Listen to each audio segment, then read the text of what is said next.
বিরুদ্ধে থানায় ব্যবসায়ী। মেটিয়াবুরুজের সুফি কাঠগোলা এলাকার ঘটনা। পুকুর সাফাইয়ে কাউন্সিলর কোটি কোটি টাকা চান বলে অভিযোগ। পুকুর পুরস্কারে 1 কোটি তৃণমূল কাউন্সিলরের বিরুদ্ধে থানায় ব্যবসায়ী। মেটিয়াবুরুজের সুফি কাঠগোলা এলাকার ঘটনা। পুকুর সাফাইয়ে কাউন্সিলর কোটি টাকা চান বলে অভিযোগ উঠছে। রাজাবাগান থানায় অভিযোগ ব্যবসায়ী দিলবার খান্দারের। যদিও তার এই অভিযোগ উড়িয়ে দিয়েছেন অভিযুক্ত কাউন্সিলর, তিনি বলছেন পুরোটাই মিথ্যে অভিযোগ। আমাদের সঙ্গে রয়েছেন সমীর। সমীর, কি অভিযোগ করছেন সেই ব্যবসায়ী? তৃণমূল কাউন্সিলের বিরুদ্ধে ঠিক কি অভিযোগ করছেন তিনি? তো দেখো, এই যে কলকাতা কর্পোরেশনের 138 নম্বর ওয়ার্ড মেটিয়াপুরুষ থানা এলাকায় যে একটি সফি কাঠগোলা, ওইখানে একটি জলাশয় আছে। সেই জলাশয় দীর্ঘদিন ধরে কেউ ময়লা ফেলছে এবং আস্তে আস্তে ময়লা স্তূপ হয়ে যাচ্ছে। সেই জায়গাটায় তখন কাউন্সিলর, যে 138 নম্বর ওয়ার্ডের কাউন্সিলর, তা ওনাকে বারবার কেউ অভিযোগ করেছিল যে ময়লাটা তুলে দাও। তখন ময়লাটা যখন তুলতে যায়, তোলার পরে তারপরে ওইখানে ঘটনা ঘটে। তারপরেই যে ওখানে যে ব্যবসায়ী আছে, সেই ব্যবসায়ী দিলবার বাবু, সে তখন রাজাবাগান থানায় একটা অভিযোগ করে যে কাউন্সিলরের বিরুদ্ধে। তখন থানা অভিযোগ নিতে অস্বীকার করে।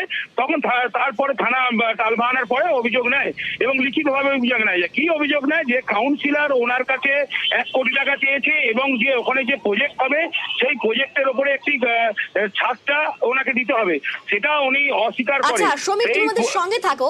সেই যিনি ব্যবসায়ী অর্থাৎ দিলবার খান্দার, তিনি ঠিক কি অভিযোগ করছেন একবার তার বক্তব্য শোনাই দর্শকদের।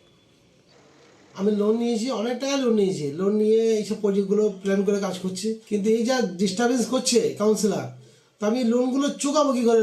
কাউন্সিলরকে 1 কোটি টাকা দাও, কাউন্সিলর মার্কেটে ছাদ পুরো দিয়ে দিতে হবে, সেটাই খুব টেনশন। লাস্টে সুসাইড করতে হবে আমাদের, যা করছে কাউন্সিলর। যাবো সমীরের কাছে। সমীর, আমরা শুনলাম সেই ব্যবসায়ীর অভিযোগ, এর প্রেক্ষিতে তৃণমূল কাউন্সিলর তিনি কি বলছেন?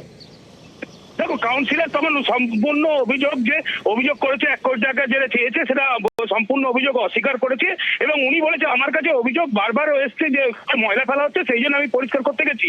আর এবং যে প্রজেক্ট হবে কি হবে সেটা উনি জানে না। এবার ওনার যে ব্যবসায়ী আছে, ব্যবসায়ীদার সেই মালিক নাকি ওনাকেই বলেছে যে আপনি এখান থেকে এটাকে হাত সরিয়ে যান, এখান থেকে আমি আপনাকে টাকা পয়সা দেবো, সেইটাই অভিযোগ করেছে। কিন্তু এটা ঘুরিয়ে, যদি ভালো কাজ করতে গেলে যে এই কাজে এই 1 কোটি টাকার মুখে পড়তে হয়, এটাই কাউন্সিলর বলছে। আমি তো কোনো ভালো কাজ করতে গেছি, আমি তো কোনো জলাশয় ভর্তি করতে দেবো না ওনাকে। যে কোনো ভাবে এই নিয়েই টালবাহানা, অভিযোগ পাল্টা অভিযোগ। বেশ, গার্বেজটা জমা করে করে এটা হচ্ছে ওদের পলিসি। এই গার্বেজটা জমা করে আস্তে আস্তে পুকুরটাকে পুরো ভরাট করে দিচ্ছে। তার কমপ্লেন লেটারটা অলরেডি অফিসে এসেছে। বারবার মানুষ বলছে গার্বেজটা তুলতে গেলাম তখনই আমার অপরাধ হলো। জানি পুকুর ভরাট করলে অপরাধ হয়, পুকুর খনন করলে কখনো অপরাধ হয় না। দিলবার খান্দার যত ইললিগাল যত পুকুর ভরাটগুলো, এর একটাই উদ্দেশ্য, সেইগুলোকে কি করে কভারেজ করব, সেই জায়গাগুলো কি করে কনস্ট্রাকশন করব।